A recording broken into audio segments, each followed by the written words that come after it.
wuxuu wiilwaal ahaa geesi dagaalyahana haddana keligii taliyuu ahaa. wuxuu ahaa daafaca iyo daryeelka danaha bulshadiisa nin hurdada iyo harsigaba u seega. haddana wuxuu ahaa isla bulshadaas nin gacan bira ku maamula, marar badanna cayaayir ku laaya. nin aad looga cabsado ayuu ahaa. sidaasoo ay ahaydna waxaa dadkii uu u talin jiray ka soo dhex baxay rag isku taagay, rag uu sina uga ilheli waayey, gadaalkiina iyagu hah iyo huhba kaga yeersiiyey. waxaa raggaas ka mid ahaa marahaygana ugu yaabadnaa nin la odhan jiray cigaal iley oo af iyo adinba garaadka in badan ugu babac dhigay. sidiisa ayuu gabyaa ahaa, oo sidiisa ayuu dagaalyahan ahaa, oo sidiisa ayuu dadka uga digtoonaa, goor walbana isaga ilaalin jiray. waxay labadu ahaayeen xigaalo dhow, ismase indha buuxin jirin. wuxuu cigaal weligiiba ka hawoon jiray sida dadka kale inuu garaadka uga baqo.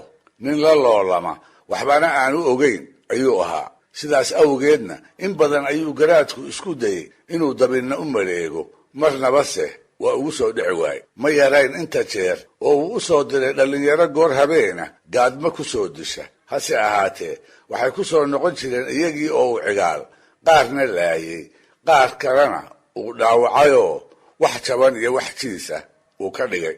waagii dambe wiilwaal oo garan la si alla si uu cigaal uga ilhelo ayaa goor ay habeen barkii tahay waxay sheeka dhex martay dumarkii u dhaxay middood.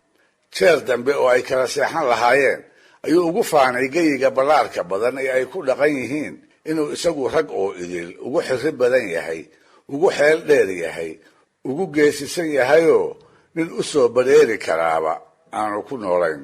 markaas bay waa dahabe waxay ku tiri, garaadow arrintu ma aha siday adiga kula tahay, dunida rag kalaa kula jooga. waxay ahayd jawaab uu aad uga argagaxay, maxaa yeelay ma ahayn mid uu marnaba filaayey. yaab iyo cabsi isku dhafan ayaa alla u keenay. waa kushadayoo waa kululaaday. meel uu jirayba shaki baa si degdeg ah maankiisa ugu soo uruuray. markaas buu weynaalistii uu ku fadhiyey inta kor uga booday qoftii dumar ahayd haw ku soo yidhi, oo sidii libaax toog lala helay dusha kaga dhacay. isaga oo si laxaw leh kolba dhan ugu seeraarinaya ayuu ku yidhi, sheegnaa ninka aad og tahay ee cid kula ogi aanay geyiga joogin, anigana ii babac dhigi kara. ogowna halhaleel haddii aad iigu sheegi weydo kurkaagu kuma ooli doono oogadaada inteeda kale. dabadeedna iyadii oo isku dayaysa farihiisa xoogga badan inay luqunteeda ka fujiso ayay tiri, garaadow ninka aan sheegayaa waa midka igu soo dhiiraday, oo isaga oo og inaan adiga kuu dhaxo habeenada aad iga maqan tahay igu soo dheelmada. waa ninka waaga ii bariya, isaga oo iga raba inaan dharka isaga furo. markaas buu sidii hore si ka daran u cadhooday. umalkii ku soo kordhay ayuu qarsan kari waayey. sida baarqab gorongoray oo qooqii gugu uu la tegey ayuu qowrallada abuurka keenay. wixii ay dhegihiisu maqleen ayuu rumaysan kari waayey. kolkaas buu inta haweenaydii sii daayey hadalkiina u qaboojiyey wuxuu ku yidhi, sharac allee ninka sidaa igula kacay magaciisa ii sheegoo degdeg igu sheeg. waxay tidhi, anigu haatan cidnaba magac dhabi maayo, ha yeeshee waan kuu tilmaami oo si aad ku garato ayaan kugu sheegi. wuxuu yidhi, waa tahay bal ii tilmaan. waxay tidhi, waa ninka marka saa dambe geedka shirka la isugu yimaado ku lulmoon doona. tilmaanta dahabo wiilwaal ma ay solin, mana garan dulucdii ay ka lahayd. markaas buu weydiistay inay arrinta u balballaariso, taasoo ay kaga jawaabtay, habeen dambe marka aad reerkaaga kala jirto ayuu ninkaasu ii imaan doonaa. aniguna intaan sheeko ku asqaysiiyo ayaan dhab u daahin doonaa. gelin hore iyo gelin dambeba intaan haasaawiyo ayaan soo jeed ku gaarsiinayaa barqadii iyo xilliga uu raggu geedka shirka ku soo ururi doono. ileen xalay oo dhan buu soo jeedee ninkaasi geedka la fadhiyo ayuu ku lulmoon doonaa. kolba madaxa ayaa laabta uga dhici doona, adiguna sidaas baad ku garan doontaa. habeenkaas gelinkiisii dambe garaad wiilwaal ma uu ladinoo il iyo baal isma uu saarin. dhinac wuxuu ka seexan kari waayey ninka sidaa u dhiiran oo carrada uu ka taliya kula dhaqan, isaguna aanu weli garan karin. dhinaca kalena wuxuu ka fakarayay garashada dheer ee afadiisa iyo xujada ay hor dhigtay ee laga rabo saa dambe markay noqoto inuu furfuro. isaga oo labadaa arrimood jiefkii la qaban la ayuu waagii u bariyey. kolkaas buu odayadii reeraha wuxuu ugu dhawaaqay shir berri lagu kulmi doono oo aan cidina ka maqnaan karin. isla maalintaas gelinkeedii dambe ayay dahabana waxay fariin u dirtay cigaal ilay si uu cawadaas ugu yimaado iyaduna ay u haasaawiso. waa sidii uu rabay. cigaal oo aad u faraxsan ayaa fiidkii horeba isa soo dhigay. meeshii ay ku ballamisay intuu sii fadhiistay ayuu ku sugay. iyaduna markii uu reerku xoolihii maalay ayay ugu timid. waxay ku bilowday sheekooyin hor leh iyo haasaawo ka macaan kii uu awal hore uga bartay. rag oo idin inay isaga ugu jeceshahay ayay laabta ugu riday. waxay ugu bashaaraysay si ay yeeshaba inay aakhirka isaga xilihiisa ku dambayn doonto. isna intuu hadalkeedii u beerraqay ayuu wada rumaystay. bogga iyo beerkaba wuu ka qaboobay. erey walba oo ay ku tiriba dhagaha ayuu u raariciyey. markaas buu maanka iyo maskaxdaba ku hubsadaa quruxda badan ayuu fiidkii hore ilaa aroortii ku jiray. markii ay qorraxdii bari ka soo iftiintayna waxay ku ambabixisay erayo macaan badan isaga oo weli la jooggeeda sii raba. iyada oo ilka cadcad iyo cirid madow badan ugu qoslaysa ayay sagootisay.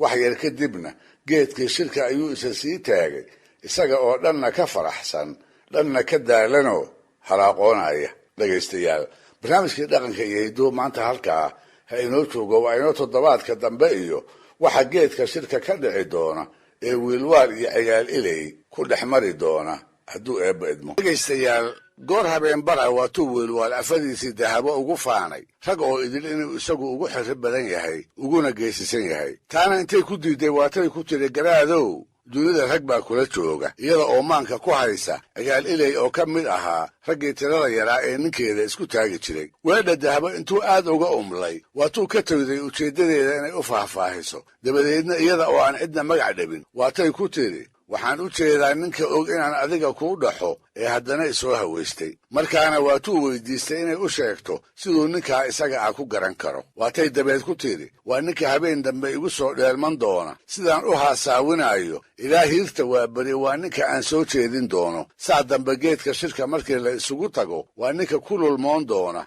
ninku waa ninkaase adigu garaadow ragga kale sidaa kaga aqoonso.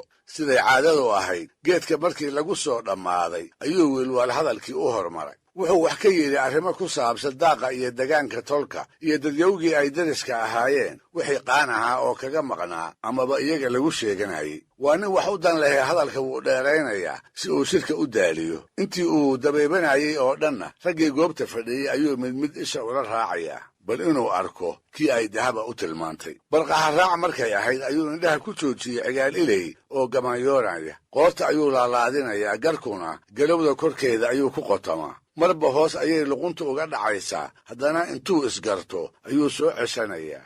indhaha ayuu kolba isku qabanayaa. haddana intuu marmarto ayuu kala furayaa. wiilwaal oo tilmaantii afadiisa wax ka arkay ayay markaa wax u iftiimeen. cara ayuu ismadax maray. markaas buu si degdega cigaal isu dultaagay. warankii uu midigta ku haystay intuu dushiisa ku gelgelay ayuu ku tuuray su'aal aan xujo ka marnayn isla markaasna sarbeeban. wuxuu ku yidhi cigaalow halku xamay. isna intuu ujeeddadii gartay ayuu kaga jawaabay ima xamane waa hamiyey garaad xirsow. markaas buu wiilwaalna ku yidhi cigaalow maxaad ku hamiday? naase dameeraad ma horaaddaah mase waa dambeedo? cigaal oo inuu lulmooday dafiraaya ayaa dulucdii hamigiisa sidaa ku sheegay. dhammaan intii geedka joogtay ayaa la amankaagtay dabuubihii labada nin dhex maray iyo sidii fududeed ee uu cigaal isku xujo furay. waxaa la garan waayey naase dameeraad horaaddo ama dambeeddo mid lagu tilmaamo. markaas ayuu garaadkii qudhiisuna inta iska aamusay halkiisii ka sii watay wararkii uu shirka u jeedinayey isaga oo weli raggii goobta fadhiyey isha ku wada haya. wuxuu jeedaalinayaa cigaal mooye bal nin kale oo geedka ku lulmooda dabadeedna uu ruuxa weysiiyo. taasise ma dhicinoo ninna dabinkii uu dhigtay uguma soo dhicin. maxaa yeelay wuxuu is adkeeyaba cigaal baa mar kale si muuqata luquntii u laalaadiyey. markaas ayuu wiilwaalna hadalkii inta hakiyey warankii kula boodayoo inta dushiisa ku gelgelay ku yidhi halku xamay cigaalow. cigaalna sidiisii intuu ku jawaabay ayuu yidhi ima xamana waa hamiyey garaadow.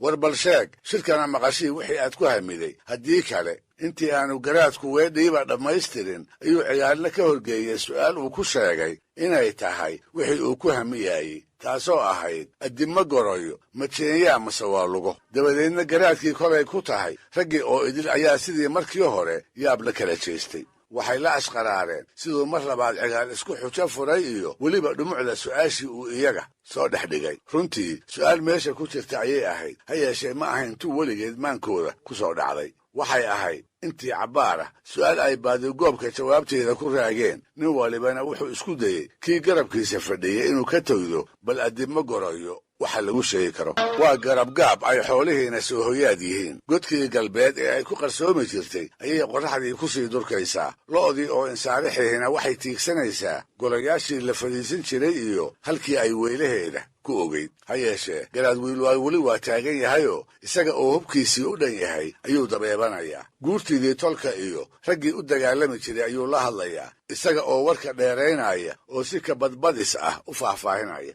ninkii oday ahaa isaga daal warkiise, kii dhallinyaro ahaa ayaa daal u dhimanayo oo jeclaan lahaa maruun inuu garaadku shirka soo gebagabeeyo. iyagu waa moog yihiin, isaguse wuxuu weli jeedaalinayaa cigaal mooye bal cid kale oo meesha ku lulmoota dabadeedna uu ruuxa weysiiyo. waxaa la bilaabay in si hoose la isu weydiiyo, war hadal la is yidhaahdaa maba harine muxuu garaadku meesha inoogu hayaa. sidaanse ma ahaan jirine maxaa maanta ku soo kordhay. waxay ahaayeen su'aale ay dhexdooda iska weydiin karayeen, isagase aan cidina kula dhici karin. dabeebtaba mar saddexaad ayuu indhaha ku joojiyey cigaal oo inta madaxii kor u hayn waayey kolba laabta ka soo ceshanaya, iyada oo dhammaan raggii kalena ay qun u fadhiyaan oo daal foolkooda ka muuqda ha joogtee aan mid lolmoonayaa ku jirin. markaas buu dhab u cadhooday. umal daraaddii ayuu dhulkii cagaha ku hayn kari waayey. ilkaha ayuu isku lisayaa. wuxuu u hamuuman yahay dhiigga ninka gurigiisa iyo afadiisa ku soo dhiiraday. waxbaa kuu bidhaamay intuu isidhi ayuu mar kale bowda ku dul joogsaday cigaal iyo halkii uu shirka ka fadhiyey. isaga oo kaalkii dushiisa ku gelgelaya ayuu kaga naxsaday erayadii uu hadda ka hor labada jeer weydiin jiray ee ahaa halku xamay cigaalow. cigaalna tabtii uu u jawaabi jiray intuu u jawaabay ayuu yidhi ima xamana waa hamiyey garaad xirsow. wiilwaal oo ay la tahay moogaan inuu cigaal dabankii ugu soo dhacay ayaa dabeed ku guulguulay, war bal sheeg shirkana maqashii waxa aad ku hamiday, haddii kale galabta hooyadaa way kaa gablami. markaas buu cigaalna isaga oo deggan wuxuu ku jawaabay, garaadow waxaan ku hamiyey naasa hablood ma jiir baa mase waa caddiin. raggii shirka fadhiyey ayaa haddana cabbaar ku hogmay su'aashii uu soo hordhigay. nin waliba wixii ay la ahayd ayuu goobtii ka yidhi. ha yeeshee ugu dambaystii way isku raaci kari waayeen naasaha haweenku baruur iyo jiir midka lagu sheegi karo. wuu heli kari waayey marmarsiyo uu cigaal inay ku xujeeyo ayuu wiilwaal shirkii soo gebagabeeyey. dabadeedna nin waliba reerkiisii ayuu u dheelmaday, iyada oo lagu wada howlan yahay helista jawaabaha su'aalihii cigaal soo jeediyey. fii dambe maray tahayoo xoolihii ay xeryaha ku xasileen ayay wiilwaal iyo afadiisii isku keliyeysteen. wuxuu uga warramay shirkii iyo sidii ay wax uga dhaceen. wuxuu ku yidhi, raggii shirka joogay nin keliya ayaa 3 jeer iila ekaaday wax lulmoonayo oo hurda hayso. ha yeeshee kolkii aan weydiiyey sababta uu 3 jeerba la lulmooday ayuu ku andacooday wixii uu la fooraray inaanay lulmo ahayn uu ku hamiyaayey arrimo wareeriyey oo uu jawaab u waayey. 3 jeerba wuxuu soo bandhigay su'aalo lala yaabayoo jawaabtooda shirkii oo idili uu garan waayey, isagiina loogu garaabay. sidaa darteed aniguna waan iska daayey kolkii aan u waayey marmarsiyo aan ku xujeeyo. kolka sharaca leehayga qarinne ninka magaciisa ii sheeg. dahaba ayaa markaa ku tiri, iska seexa garaadow, shirka dambe ee raggu isugu imaan doono ayaan waxaan ninkaa kuugu yeedhi astaan aadan marnaba ku garan waayi doonin. dhegaystayaal, intiina barnaamijyadan ku taxanay sidaad horeba u ogaateen, cigaal ilay wuxuu ahaa nin dhiiranoo wiilwaal far dheeraatay ku noqday. wax kale iska daayay gurigiisa ayuu u daba maray. sidaa darteed buu garaadku in badan ku dadaalay inuu u helo marmarsiyo uu ku dilo. marnaba se taasi uma suuro gelin. waxaana u dambaysay xeeshii ay afadiisu maamisay. waa halku xamay sheekadii la baxday ee geedka shir ka dhacday. cigaalna uu ku degmi waayey. wiilwaal oo ay ka go'an tahay inuu dilo ninka dahaba soo damaaciyey ayaa iyadii ka duraantay inay magaciisa u sheegto. markaas bay ku tidhi,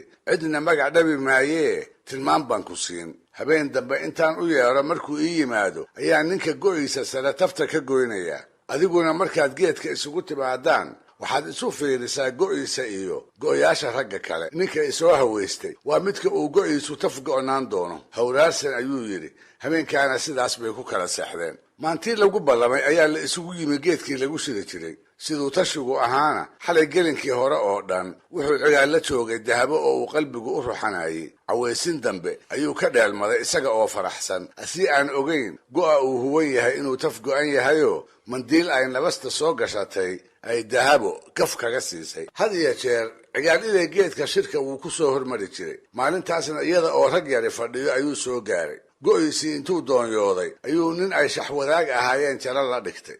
cabbaar kadibna intay shaxdii iska joojiyeen ayay ku biireen raggii kale oo marna kaftamaya marna iswaraysanaya. waxay kaftanka iyo iswaraysigaba ku sugi jireen garaadka oo ay u badnayd goor uu raggu jectaday inuu geedka yimaado. cigaal oo dhagaha u raaricinaya gabyaatix uu dhowaan tirshay ragga ku maaweelinaya ayaa gundihiisa eegay. suu wuxuu arkay go'dii uu doonyeysnaa qaybtiisa hoose oo cad idili uu ka maqan yahay. markaas buu inta yaabay hoos isu weydiiyey, torow go'ow waaba cusbaaye yaa tafta gooyey. dareen baa galay. weli wuxuu xusuusan yahay shirkii hore siduu ugu sigtay. wuxuu u qaatay kanina inuu yahay shirqoo la rabo in dilkiisa loogu marmarsoodo. sow inuu haddaba si deg deg ah maanka uga shaqaysiiyaa lama gudboonaan. markaas buu sidii isaga oo la faqaaya raggii geedka fadhiyey midba mar soo dhinac fadhiistay. go'ii uu nin waliba huwanaa ayuu taftiisa cad ka gooyey si go'yaasha la qabo oo idili ay isku mid u noqdaan, kiisa keliyihiina aanu u tafgo'nan.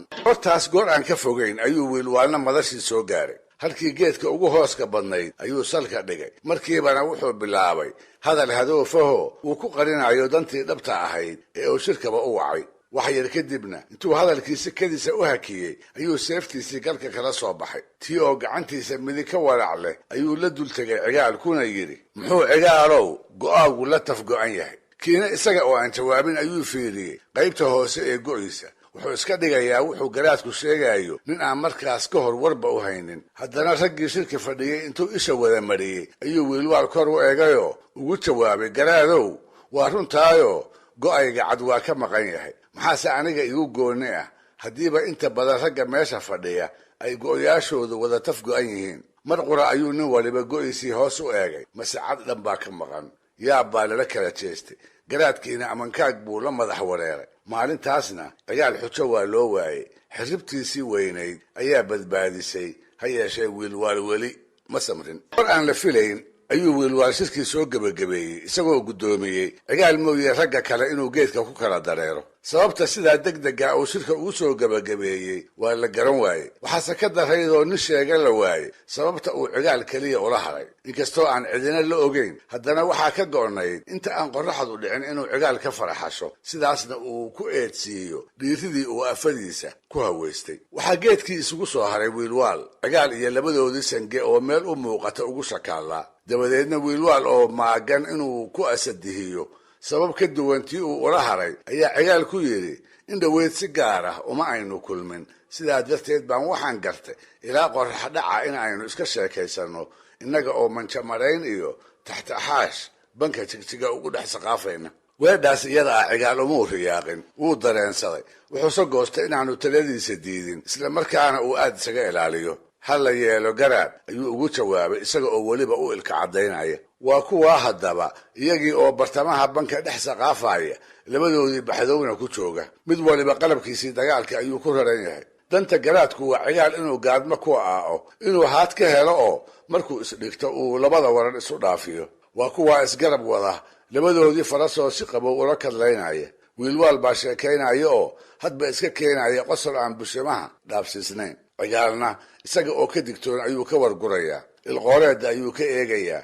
wuxuu og yahay ilmilicsana allaha ka dhigay hadduu ishalmaamo inuu halhaleel kurka kaga jari karo. gacanqaad kasta oo xaggiisa laga fili karo ayuu si dhiifoon ugutii ay cabbaar sidaa ku wada socdeen. wax ilbaad ahna uu cigaal ka waayey ayuu wiilwaal ku tashaday inuu xeesha bedelo. faraskii uu ku joogay ayuu ka degay.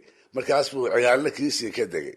dabadeedna iyaga oo labadii neef taxaabanaya, qorraxdiina ay sii galbanayso, ayaa waxaa wiilwaal u muuqday haad gorgor iyo dafo miirana oo meel dhulka iyo daruuraha dhexdooda ah ee haabaysa, kolbana dhinac u dilaamaysa. mar keliya ayaa waxaa ku soo dhacday inuu haaddaas cigaal ku jeediyo markuu kor u eegana uu luqunta ka rido kolkaas buu inta socodkii faraska iyo kiisiiba hakiyey wuxuu ku yidhi cigaalow bal maleeyo maxay haaddaasi ku dhacaysaa cigaalna ileen waa nin dhab u digtoone markiiba wuxuu gartay dulucda su-aashii wiilwaal isaga oo aan kor iyo hoos midna eegayn indhihiisuna ay gacmaha garaadka dul joogaan ayuu ugu jawaabay marba labadeenna kii eega ayay ku dhacaysaa wiilwaal baa kolkaa candhuuf dib u liqay waxay ahayd maantii uu naftiisa u qirtay xirib iyo xeel af iyo adin sir iyo saaq sina inuu cigaal ilay kaga saayid calayn waayey markaas buu go'aansaday inuu la nabdo dabadeedna wixii hub ahaa ee uu sitay intuu dhulka ku daadiyey ayuu gacan salaameed